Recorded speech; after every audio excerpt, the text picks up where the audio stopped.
what does it actually take for someone with a dismissive avoidant attachment style to become emotionally available, present, secure, and ready to show up? If you've ever been in a relationship with someone who pulls away when things get close, shuts down when it matters most, or seems fine living behind a wall of independence, you're not alone.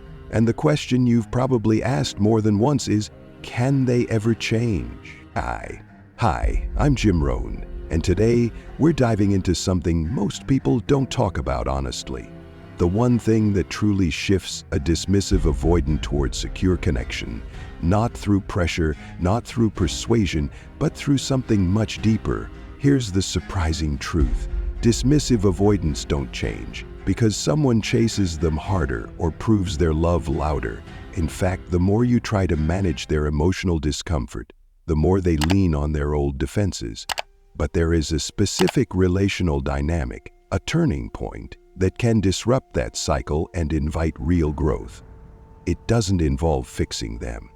It doesn't involve abandoning yourself. It begins when you stop playing the emotional rescuer and start holding boundaries with quiet clarity. In this video, we'll explore what that shift looks like, why it works, and how secure connection doesn't come from overpartnering, but from rooted self-respect. If you're tired of confusing cycles, feeling unseen, or carrying all the emotional weight, this message is for you. So if you're ready for grounded answers, hit subscribe and tap the notification bell so you don't miss the insight that could change how you show up in love, in healing, and most importantly, for yourself. When we talk about trauma, it's easy to think only of what happened, the shouting, the chaos, the obvious emotional injuries. But there's another kind of wound that often goes unnoticed, the pain of what didn't happen. Many people grew up in homes that looked fine from the outside, where no one screamed or slammed doors, but where warmth, safety, and emotional attunement were absent. Children are wired for connection. They're born needing to feel like they belong, like someone is deeply tuned in to their needs, not just physically, but emotionally. They need to feel like they matter to someone, like being close and asking for care won't cost them their dignity. And when those needs are met with silence, avoidance, or emotional distance, the wound may not leave visible scars, but it's still there. This is the kind of subtle trauma that often gets dismissed, but it shapes people in profound ways. It teaches them to mistrust closeness, to associate needing with weakness, or to overfunction in relationships, trying to earn the love they never learned to receive freely. That's why reparenting matters. Real reparenting isn't about blaming our past. It's about reclaiming our present. It's the process of becoming the emotionally safe presence we didn't always have, of learning how to hold our pain without outsourcing our healing. Because until we give ourselves what we missed, validation, structure, safety, compassion, we'll continue handing that responsibility to others, and then resenting them when they can't deliver. There's a powerful truth here. The more we depend on someone else to meet our unmet needs, the more likely they are to become the person we resent. Not because they failed us intentionally, but because they were never meant to carry that weight alone. You see this everywhere. In parent-child dynamics, in romantic relationships built on emotional overdependence, even in work environments where roles get blurred. When your healing is rooted in someone else's behavior, you're trapped. But when you begin to offer yourself what was once missing, the dynamic shifts. You stop chasing, you stop blaming, you begin standing in your own authority. That's what reparenting really is. Not fixing your childhood, but no longer abandoning yourself in adulthood. Here's the deeper truth most of us don't realize until we're already stuck in patterns that leave us emotionally exhausted. The very things we struggle with most in adulthood are often the exact areas we were never taught to navigate in childhood. And instead of learning how to care for ourselves in those spaces, we outsource them, hoping someone else will fix, soothe, or complete the unfinished work we carry inside. Take someone with an anxious attachment style. If they grew up without consistency or emotional safety, they likely didn't develop the ability to self-soothe. So in relationships, they unconsciously expect their partner to regulate their emotions for them. They might not say it out loud, but the unspoken story is, if you love me, you'll calm my panic, meet all my emotional needs, and never make me feel uncertain. Or someone with fearful avoidant traits who never learned how to trust because they didn't grow up with stability. They don't just hope others are honest. They require absolute consistency to feel remotely safe. They monitor, question, overanalyze, and panic when someone's story shifts even slightly. Not because they're controlling, but because they're terrified. Trust, to them, feels like a house built on sand. Dismissive avoidants, on the other hand, often believe that conflict means danger, so they try to find the perfect partner, someone who won't challenge them, upset them, or trigger any emotional reaction at all. They want peace at any cost, even if it means shutting down or disconnecting from intimacy entirely. And this is where reparenting comes in. Reparenting isn't about blaming your past. It's about becoming the adult who now gives yourself what was missing back then. It's about recognizing, I was not emotionally equipped, but I can learn now. That means learning how to self-soothe instead of demanding others do it for you. It means learning to trust even when you feel uncertain. It means facing discomfort without shutting down or running.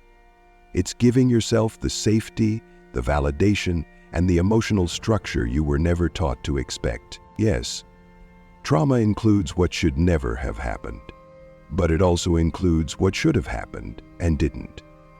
Reparenting those unmet needs means asking, what did I make this pain mean about me? Because when something painful happens repeatedly, we internalize it. We decide, I'm too much. I'm not worthy. I'm broken if I feel this way. This is how a child who is dismissed or shamed for being sensitive grows into an adult who hides their emotions out of fear. They believe being vulnerable makes them weak. But those wounds, the ones that whisper, you're flawed, you're not enough, you're too emotional, aren't truth. They're conclusions your younger self drew to survive. Healing begins when you stop identifying with those old stories. When you stop looking for someone to undo the damage and instead become the one who says, I see you, I won't abandon you, I've got you now. That's reparenting, and it's not easy, but it's everything. One of the hardest truths we face in adulthood is this: we didn't choose our emotional programming. We didn't wake up one day and decide to fear closeness, shut down in conflict, or feel deeply uncomfortable with vulnerability. These patterns weren't picked. They were shaped. They were wired into us through the emotional environment we were raised in. Repetition, emotional tone, and survival instinct all work together to build internal systems that now feel like personality. But they aren't who we are. They're who we became to feel safe. For someone with a dismissive avoidance style, for example, adulthood can look like distance, disconnection, and a deep discomfort with being seen emotionally. But that's not because they chose to be emotionally unavailable. It's because, early on, vulnerability may have been punished, ignored, or made to feel shameful. So they adapted. They learned to disappear emotionally, to self-contain, to expect nothing and need no one. Reconnection, real healing, doesn't begin with chasing people or changing them. It begins by examining the beliefs we've inherited, the ones that were installed over time. We weren't born believing our emotions are weak or shameful. Those stories were taught to us, and now we have to unlearn them. We have to rewrite the narrative and repeat that truth often enough to form new emotional wiring. Truths like, vulnerability isn't weakness. Being seen doesn't mean we're in danger. Needing support doesn't make us broken. That's reparenting. And there are two layers to it. One is emotional rewiring, changing the way we think and speak to ourselves. But the other is practical self-nourishment, giving ourselves what we didn't get. So let's begin with a simple question that reveals a lot more than it seems to. What were the most unmet emotional needs from your childhood? Think about it. What did you long for that you never received? What felt just out of reach, whether it was comfort, praise, presence, or protection? For many dismissive, avoidant individuals, the answer often includes a lack of attunement, not being truly seen or heard, feeling invisible or unacknowledged. Maybe you were told not to cry, that your feelings were too much, or that emotional expression was a sign of weakness. Or maybe no one said anything at all, but no one ever asked how you were either. If anything specific comes to mind, pause and write it down. It doesn't need to be poetic or perfect, just real. Then, here's the follow-up question. On a scale of 1 to 10, how well do you give those exact things to yourself now as an adult? That's where most people realize the loop. If you weren't shown empathy, you'd likely struggle to extend it to yourself. If no one validated your emotions growing up, you probably minimize your needs or feel guilt when you have them now. This isn't a flaw, it's programming. You weren't taught how to offer yourself what was missing, so of course you outsource it. You overextend in relationships. You expect partners to read your needs or regulate your emotions. Or if you lean avoidant, you expect no one to meet them at all, and then shame yourself for having them. This is where reparenting begins. Not in fixing the past, but in learning to meet yourself in the present, gently and consistently. Because healing isn't about never needing, it's about learning how to honor those needs without waiting for someone else to do it for you. Many adults walk through life carrying emotional blueprints that were shaped, not chosen. If you didn't feel emotionally safe as a child, if your feelings were ignored, dismissed, or shamed, you likely grew into someone who learned to disconnect from your own emotional world just to function. This isn't because you're broken or cold. It's because that was your way of surviving what wasn't safe to feel. For people with dismissive, avoidant tendencies, one of the hardest things to admit is how difficult it is to give yourself the very things you never received. You may not feel seen by others, but the truth is, you may not yet know how to truly see yourself. And that's not a flaw. That's the result of emotional conditioning. We internalize our early environment and unconsciously replay it as the relationship we have with ourselves in adulthood. If you never felt accepted for who you were as a child, chances are you struggle to accept your full self now. You might even confuse emotional distance with emotional strength. But here's what's really happening. When we've never learned how to witness our own emotional life with care, we walk into relationships hoping others will do it for us. Even if we don't know how to ask for it, this creates a silent tension in adult relationships. Dismissive avoidant individuals often end up with partners who are deeply caring and well-intentioned, but who also don't fully understand what's happening beneath the surface. Because when you haven't been taught how to name your needs, your partner may guess, overextend, or project their own attachment style onto you. For example, if your partner has an anxious style, they may interpret your quiet withdrawal as rejection and respond by offering what they would want: more closeness, more contact, more emotional expression. But that's not always what someone avoidant needs. And so, despite their best efforts, the dynamic becomes misaligned. The partner feels like they're doing everything right, but still falling short. The avoidant feels unseen, not because their partner doesn't care, but because the kind of attunement they long for requires a language neither of them was taught. And this is key. True empathy isn't just about giving love. It's about understanding someone's unique emotional blueprint and respecting the rhythm of how they process connection. That doesn't mean tolerating distance at the expense of your own needs. Boundaries matter. But we have to name this. Many avoidants aren't intentionally shutting people out. They're reliving old patterns of being misunderstood. They often grew up in environments where no one asked, "What are you feeling?" or "How can I show up for you right now?" Instead, their feelings were minimized or treated as problems to be fixed or silenced. So they learned to stay silent even with themselves. The result? They grow up into adults who don't even know how to comfort themselves, let alone ask for comfort from someone else. And then they find themselves in relationships where they feel unknown, not because their partner doesn't care, but because they haven't yet learned how to be emotionally known even by themselves. This cycle of unmet needs, self-protection, and misattuned partnership repeats until someone chooses to break it. That's where self-awareness comes in. Not blame, not shame, not chasing validation, just the quiet, honest recognition. This is the pattern. This is what it costs me. And this is where I begin to take responsibility for doing it differently. Because no matter how much someone loves you, if you don't know how to connect with yourself, their love will never feel like it lands. And when you do begin that work, when you stop rejecting your own feelings, when you learn to stay instead of shutting down, when you start treating your own needs as valid, you don't just change how you relate to others.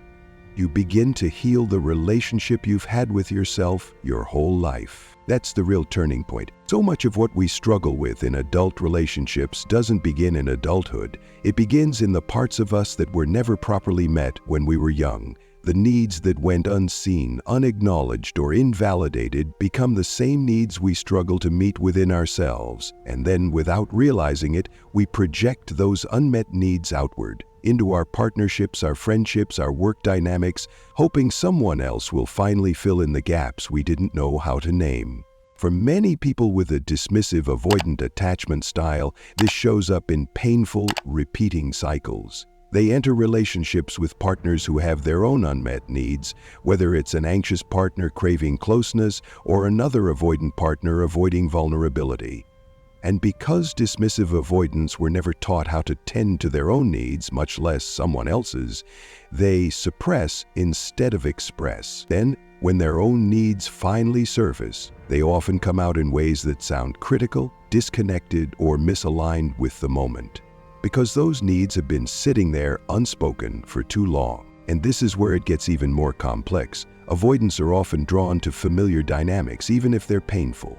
If you grew up feeling unseen or emotionally neglected, you might unconsciously choose partners who replay those same patterns. Why? Because your subconscious mind equates familiar with safe. It's not logical, it's survival. Your conscious mind might say, I want a secure, available, emotionally attuned partner. But unless that feels emotionally familiar at a nervous system level, your subconscious will default to what you know.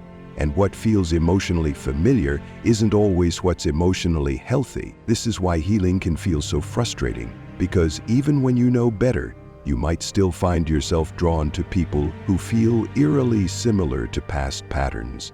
The names change, the settings change, but the emotional themes, feeling misunderstood, shamed for expressing yourself, walking on eggshells, those stay the same until you stop and ask, what is this really about? The truth is, most of us are living out the emotional scripts of our childhood without realizing it. We end up with partners who echo what we internalize from our caregivers. And when you don't know how to meet your own needs for emotional support, empathy, or validation, you'll keep attracting people who can't meet them either. Or worse, people who make you feel ashamed for even having them. So what can you do with this?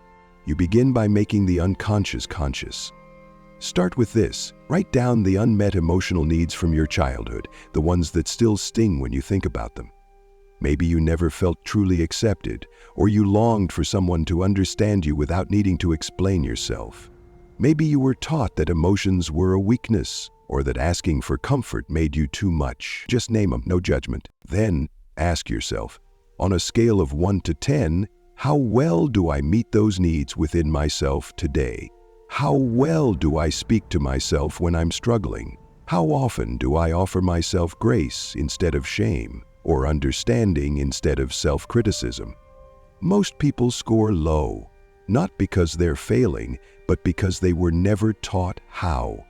That isn't weakness. That's a gap in nurturing that can be filled now. And now, the most important step. Write a small, realistic strategy for how you can start showing up for yourself in that specific area. If one of your unmet needs is emotional validation, Maybe your practice is pausing once a day to check in and say, what am I feeling right now, and can I allow it without trying to fix it? If your need is being understood, maybe your work is journaling with the intention to witness yourself clearly, instead of waiting for someone else to do it. You don't have to become your own therapist overnight, but you do need to become your own safe place, because until you know how to meet your needs internally, you'll keep searching for them externally, in people who reflect your familiar pain, not your potential healing. That's how you reclaim your power, not by chasing a different person, but by becoming a different pattern. Thank you for staying until the end of this video. If there's one core truth we've explored together today, it's this: healing isn't about chasing people who can't meet you emotionally. It's about learning how to meet yourself first. We've talked about how early emotional neglect can shape adult patterns, how dismissive avoidants often unconsciously repeat cycles of disconnection, and how those patterns only begin to shift when we stop outsourcing our unmet needs and start parenting ourselves in the ways we never received. You don't need to prove your worth to be loved. You don't need to shrink your needs to stay connected. What you need is self-respect strong enough to set emotional boundaries, and self-compassion deep enough to hold space for the parts of you that were never seen. Choosing your value, especially when it's tempting to chase someone emotionally unavailable, is not weakness, it's maturity.